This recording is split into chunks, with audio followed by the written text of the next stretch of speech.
Kita masuk pertemuan keempat, itu tentang lagi ini kebutuhan dan pemeliharaan rekayasa perangkat lunak. Kita lanjut ke pertemuan sebelumnya.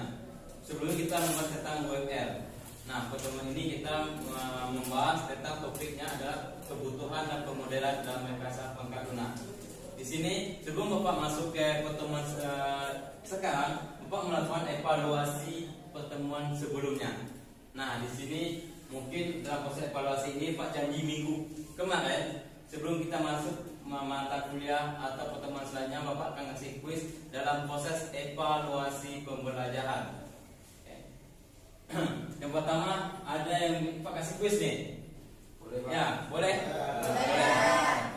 Yang pertama, siapa yang bisa jawab, Bapak kasih nilai terkhusus dari jawabannya. Siapa yang berani jawab? Yang pertama, kuisnya, apa yang dimaksud dengan UN? Siapa nih? Siapa yang pertama nih? Oke, Bapak silakan. Silakan.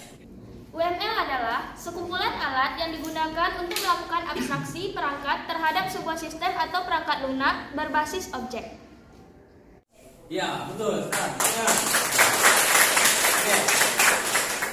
Kuis yang kedua itu nih, kuis yang kedua lagi nih. Bapak cuma untuk melakukan evaluasi itu Pak sediakan 2 kuis. Ya, kuis pertama sudah dapat oleh Nisa, sekarang yang kedua lagi. Yang kedua ini adalah tentang masih yang kemarin. Yang soalnya dengan baik-baik. Oke. UML itu adalah terbagi dari beberapa bagian. Siapa yang bisa menjawab bagian dari UML? Pak. Yang cowok lagi ya, yang cowok. Oke. Jadi Pak, bagian itu ada 4. Oke, ada 4. Pertama, use case diagram. Ya, use case diagram. Kedua, class diagram. Oke, class diagram. Ketiga, activity diagram. Activity diagram. Akhir square diagram. Oke, square diagram. Silakan tepuk tangan. Sebelum masuk ke pembahasan materi, Bapak akan menjelaskan dulu rencana pembelajaran semester kita. Pada pertemuan 6 ini kita akan membahas tentang pemodelan rekayasa perangkat lunak. Di sini bisa dilihat pada pertemuan 6 mahasiswa mampu memenuhi kebutuhan pemodelan rekayasa perangkat lunak. Di sini jadi kita mempelajari dulu dasar apa yang dibutuhkan pada rekayasa perangkat lunak, kebutuhannya seperti apa, dan model perancangannya seperti apa, nanti kita bahas di materi. Oke, untuk FPS-nya seperti ini, kita kuliah tatap muka, ceramah dan sebagainya. Nanti di akhir tetap ada sesi tanya jawab dan pertemuan selanjutnya ada kuis. Oke, kita lanjut masuk ke materinya. Ada pemodelan rekayasa perangkat lunak. Ini kita akan masuk ke yaitu topiknya adalah kebutuhan dan pemodelan rekayasa perangkat lunak. Nah, di sini yang dimaksud dengan kebutuhan dan pemodelan rekayasa perangkat lunak, sebelum kita sudah pelajari tentang UML, ada terstruktur dan tidak terstruktur. Ya, terstruktur dan berorientasi objek. Jadi kita masuk ini. Definisi kebutuhan rekayasa perangkat lunak adalah kebutuhan perangkat lunak adalah kondisi atau kemampuan yang harus dimiliki oleh perangkat lunak untuk memenuhi apa yang disarankan atau yang diinginkan oleh pemakai. Nah, maksudnya adalah di sini dia mengatakan kondisi atau kemampuan yang harus dimiliki oleh perangkat lunak. Jadi untuk menyusun suatu sistem itu kita harus mempelajari dulu kebutuhannya. Contoh, kalau sistem informasi apotek, kita harus melakukan pemodelan apa yang dibutuhkan untuk apotek ini. Contoh data obat, data karyawannya, stok obat, transaksi penjualan, itu kita definisi semuanya ke dalam sisi dalam kebutuhan perangkat lunak atau pemodelannya. Next, apa yang dimaksud dengan analisis kebutuhan? Analisis kebutuhan ini tadi kita telah membahas tentang kebutuhan. Sekarang kita menganalisis lagi. Analisa itu adalah sama dengan menganalisis kebutuhan, yaitu adalah proses mempelajari kebutuhan pemakai untuk mendapatkan definisi kebutuhan sistem atau perangkat lunak. Ini masuk ke analisis kebutuhan perangkat lunak dapat diartikan. Ini adalah analisis kebutuhan perangkat lunak dapat diartikan sebagai 1.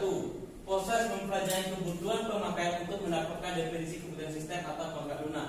Jadi maksud di sini adalah kita mempelajari apa yang kita butuhkan untuk membangun sistem. Itu adalah step by stepnya Yang pertama, step pertama itu adalah perencanaan dan menganalisa kebutuhan. Lanjut lagi step keduanya. Kita di sini dia mengatakannya, proses untuk menetapkan fungsi dan untuk gajah pangkat lunak menyatakan antara muka pangkat lunak dengan elemen-elemen sistem yang lain. Jadi udah dapat kebutuhannya, kita pakai apa yang kita gunakan untuk menyelesaikan kebutuhannya. Itu yang dimaksud.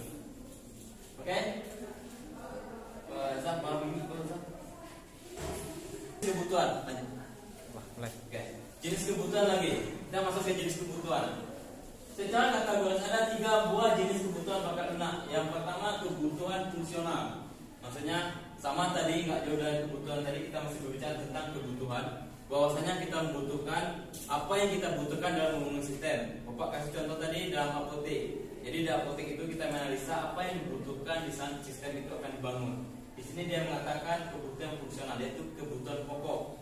Kalau apotek kita membutuhkan data obat dan stok obatnya berapa dan pegawai data keamanan juga di apotek. Ingat, di apotek itu sangat berkecimpung sama obat-obat. Apabila salah mengasih obat akan salah efeknya kepada pasien.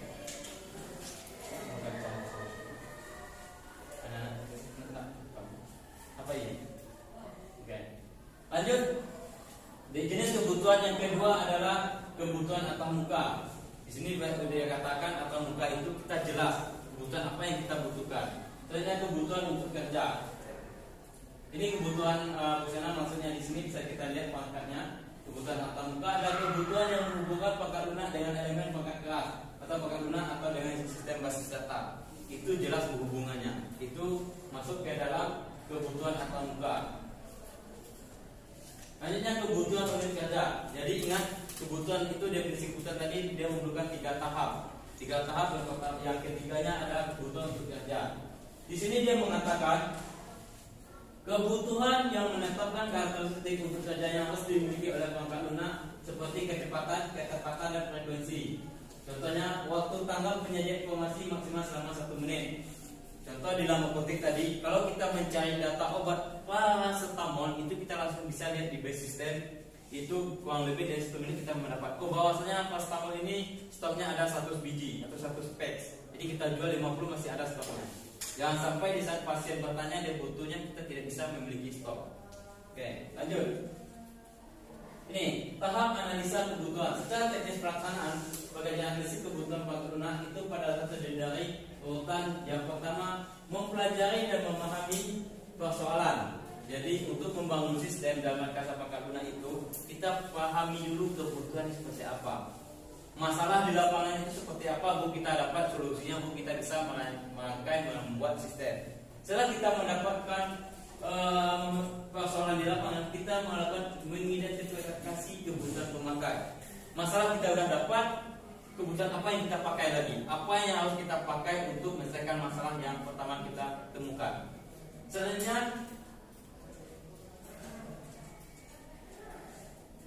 Selanjutnya mengkaji ulang kebutuhan. Selesai persoalan kita sudah ketemu, kita melakukan apa yang kita pakai, selanjutnya kita evaluasi lagi kebutuhannya. Ya, mengkaji ulang lagi kebutuhannya. Sesuai nggak tahap yang kedua ini kita untuk menyelesaikan masalahnya. Apabila kita tidak sesuai, kita lanjut lagi ke persoalan yang selanjutnya.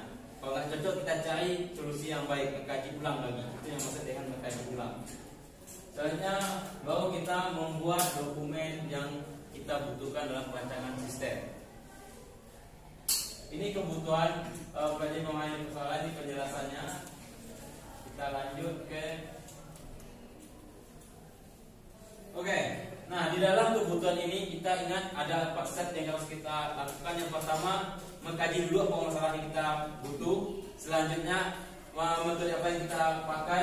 Selanjutnya, mengkaji ulang. Keempat, baru kita merangkai atau membuat suatu sistem. Baik, itulah tentang kebutuhan dan pemuluhan kasa pangkat lunak. Sebelum Bapak tutup, Bapak akhiri, ingat minggu depan kita akan melakukan quiz lagi seperti tadi. Siapa yang bisa menjawab, Pak kasih nilai terkhusus dalam bisa mendapatkan hasil yang maksimal.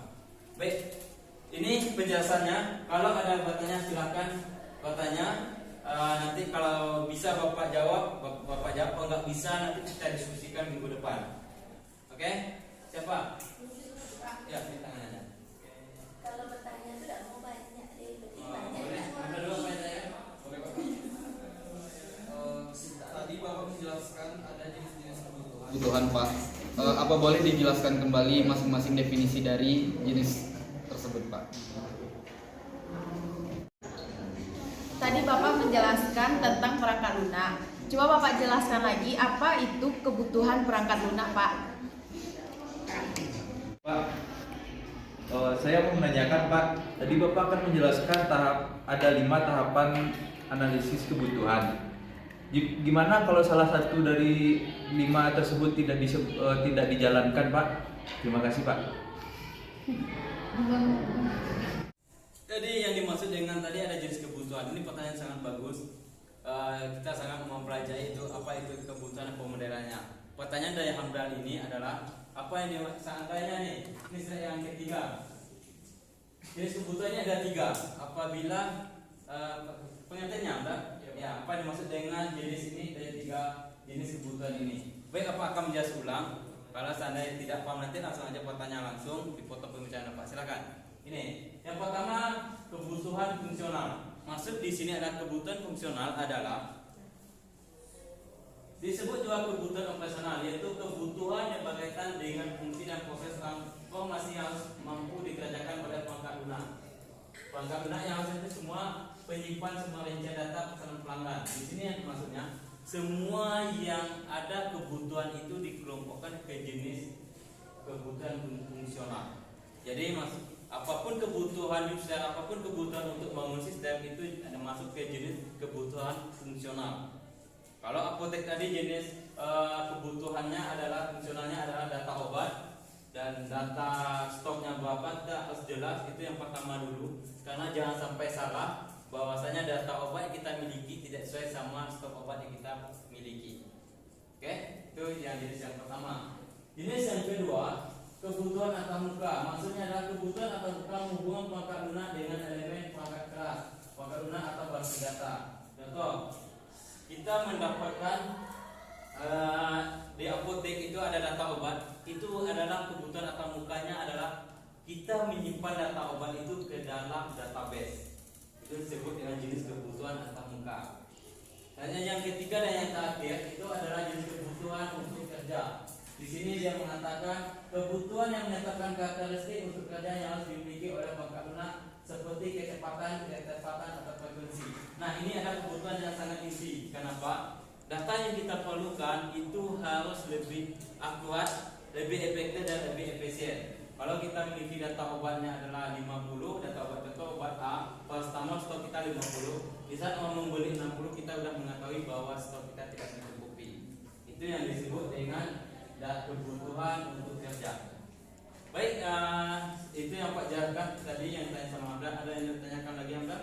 Sejauh ini sudah jelas Pak. Oke. Yang kedua yang ditanyakan oleh sama teman saudara itu Intan, apa yang dimaksud dengan kebutuhan tadi Intan? Dengan kebutuhan.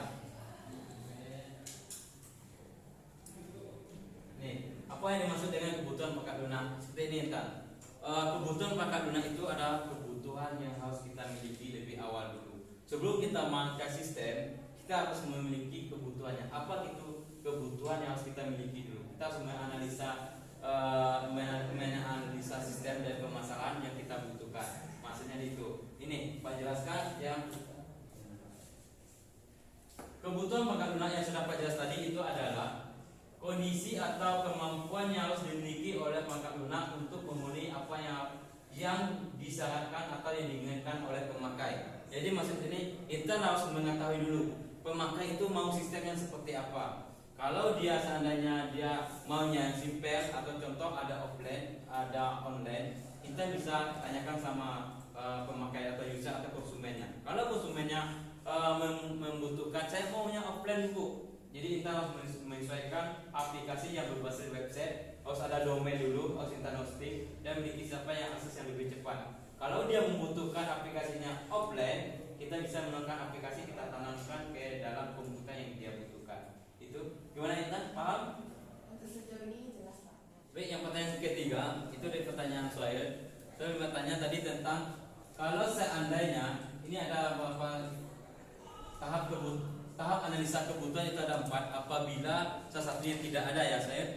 Oke. Nah, ini tahapannya. Kalau seandainya salah satu tahapan yang pertama itu adalah mempelajari dan memahami persoalan dulu. Kita analisa dulu masalahnya apa. Yang kedua, kita mengidentifikasi kebutuhan apa yang kita pakai untuk memecahkan masalah. Yang ketiga, mengkaji ulang lagi apa yang kita gunakan. Yang keempat, mendokumentasi. Nah, apabila di salah satunya nggak ada, gimana Pak? Suatu sistem itu akan terbangun juga, tapi nggak efektif dan efisien. Jadi sistem yang dirancang itu nggak terlalu bagus dan tidak akan menyelesaikan masalah. Dia ambil ada contoh. Tanpa kita menganalisa kebutuhan, kita udah bikin sistem. Jadi sebenarnya kita lakukan analisa dulu, baru kita melakukan sistem. Kalau kita bikin sistem dulu, kita akan bekerja 2 kali. Itu saya. Jadi bagaimana kita harus melakukan step by stepnya agar sistem yang kita gunakan itu akurat dan tepat waktu dan tepat sasaran. Dengan ada sistem ini kita akan mempermudah seorang pemakai dengan memecahkan masalahnya. Gimana saya? Baik Pak, terima kasih Pak. Baik, saudara-saudari, hari ini pertemuan kita cukup sampai di sini dulu tentang kebutuhan dan pemodelan rekayasa perangkat lunak. Sebelum Bapak tutup, pemodelan dan kebutuhan itu sangat penting. Tanpa ada pemodelan dan kebutuhan, sistem tidak akan terbangun secara baik dan benar. Kita membangun sistem itu akan menjawab kebutuhan pemakai. Dengan adanya sistem ini akan mempermudah pemakai dari kebutuhannya secara manual. Kita dengan adanya sistem kita dibantu secara komputerisasi. Itu kesimpulan kita hari ini. Banyak maaf Bapak tutup. Assalamualaikum warahmatullahi wabarakatuh.